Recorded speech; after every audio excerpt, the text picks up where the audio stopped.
I installed solar panels to save money. The HOA fined me $7,500 and said they'd protect the neighborhood's aesthetic. I paid it, quietly, and started asking questions. 6 weeks later, 4 sheriff's deputies walked into an HOA board meeting with handcuffs and every single board member left in the back of a patrol car. Before we go any further, I want to know where you're watching from. Drop your country in the comments. I love seeing how far these stories reach. And if you haven't subscribed yet, this is your last chance. Hit that subscribe button now, because the next story only gets crazier from here. My name doesn't matter for this story, so let's just call me Dan.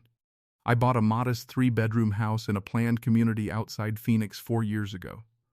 Quiet streets, manicured lawns, a pool nobody used, and an HOA that mailed out newsletters with titles like mailbox compliance reminders. Harmless stuff. Or so I thought. Arizona summers are brutal, and my electric bill was climbing past $400 a month. So I did what any reasonable homeowner would do. I got solar panels installed. $6,000 down, financed the rest, expected to break even in 4 years. I submitted the paperwork to the HOA's architectural committee like the bylaws required. I expected a rubber stamp. Instead, I got a certified letter that would end up being the first domino in a story I never saw coming. The letter was 2 pages long. Buried in legal language, it said my solar panels violated aesthetic uniformity standards because they were visible from the street. Fine, $7,500, due in 30 days, or a lien would be placed on my house. I called the HOA office. The woman on the phone, I'll never forget her tone, said, "The board takes these violations very seriously." I asked to see the specific bylaw. She said she'd have to check. She never called back. I paid the fine. I didn't want to lean on my home, didn't want to fight a legal battle I might lose. But something about that phone call stuck with me, the way she dodged the question like she was reading from a script she didn't fully understand herself. That night, I couldn't stop thinking about one question. Why $7,500? Not $5,000. Not $10,000. That exact number. I had no idea yet why that specific figure would matter more than I ever imagined. I decided to be a model citizen for a while, pay my dues, keep my head down, watch. But 3 weeks later, my neighbor Carla got hit with a $4,200 fine for a garden fence. Then Marcus, 2 streets over, got fined $6,800 for a shed he'd had permission for since 2019. I started talking to neighbors at the mailbox, at the pool, in the grocery store parking lot. A pattern emerged fast. Almost every fine issued in the last 8 months landed on homeowners who'd recently made home improvements, solar panels, fences, driveway resurfacing, new roofing. And every fine was suspiciously large. Never small warnings. Always thousands of dollars. I requested the HOA's financial records, which every homeowner is legally entitled to see. The board delayed my request for over a month, citing administrative backlog. That delay told me everything. Organizations don't stall on paperwork that has nothing to hide.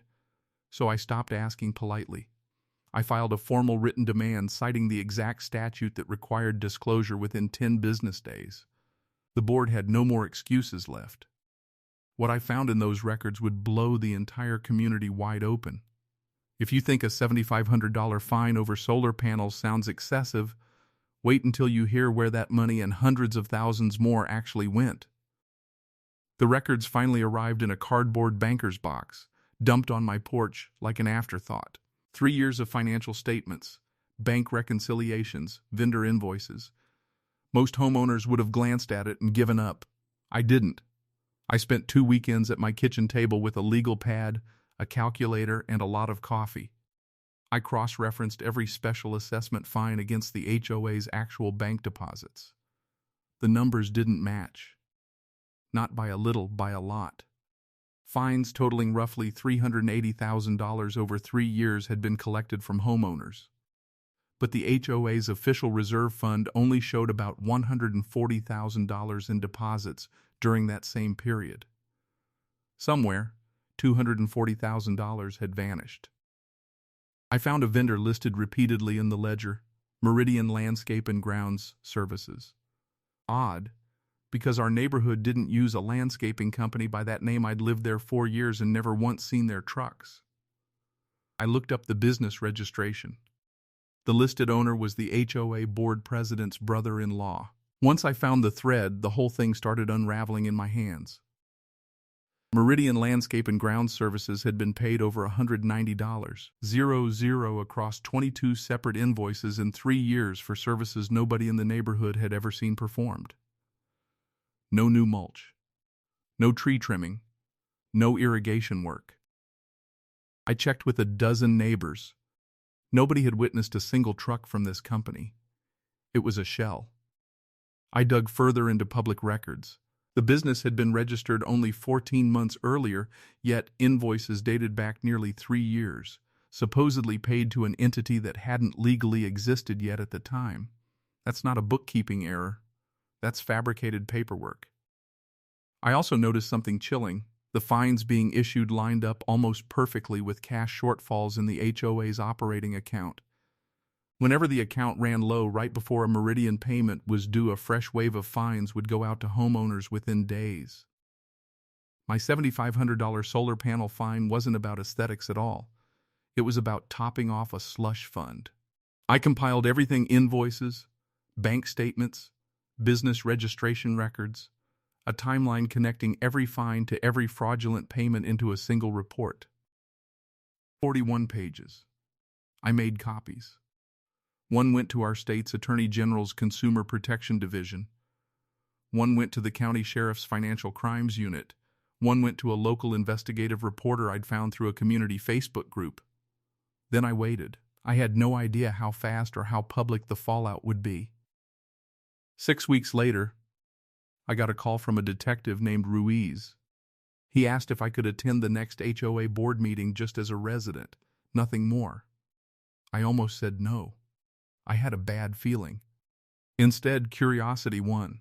The meeting started like every other, droning updates about pool maintenance and mailbox compliance. Then, at exactly 7:42 p.m., the conference room door opened. 4 sheriff's deputies walked in, calm and deliberate. Detective Ruiz followed behind them, holding a folder that looked a lot like the one I'd submitted 6 weeks earlier. He read the board president's name first, then the treasurer, then 2 other board members. Charges included embezzlement, fraud, and falsifying business records. The board president actually tried to keep talking mid-sentence about a pool resurfacing bid as a deputy walked over and asked him to stand up. Nobody in that room said a word. You could hear the air conditioning humming. One by one, all 4 board members were escorted out in handcuffs past stunned homeowners who'd shown up expecting a conversation about parking permits. I sat in the back row, the same guy who'd been fined $7,500 for solar panels, watching the people who fined me get walked out by law enforcement. Detective Ruiz caught my eye on his way out. He gave me a small nod. That nod said more than any thank you speech ever could. In the following months, the investigation expanded. Prosecutors found the fraud totaled over $310,000 across the community, money taken from ordinary homeowners under false pretenses, funneled through a fake landscaping company to line the pockets of 4 people. The HOA dissolved and reformed under new, court-monitored leadership. My $7,500 fine, along with fines collected from dozens of other homeowners, was refunded in full, with interest, as part of a restitution order. My solar panels are still up, still saving me money every single month, still perfectly visible from the street, exactly like they always were. Funny thing about asking questions, most people expect you to back down when the answer gets complicated. I didn't. And because I didn't, an entire community got its money back. And 4 people who thought nobody was watching learned they were wrong. If this story kept you hooked till the end, you already know what to do: subscribe. Because next week's story involves a missing inheritance and a neighbor who wasn't who she claimed to be. Drop a comment telling me what you would have done differently. I read every single one.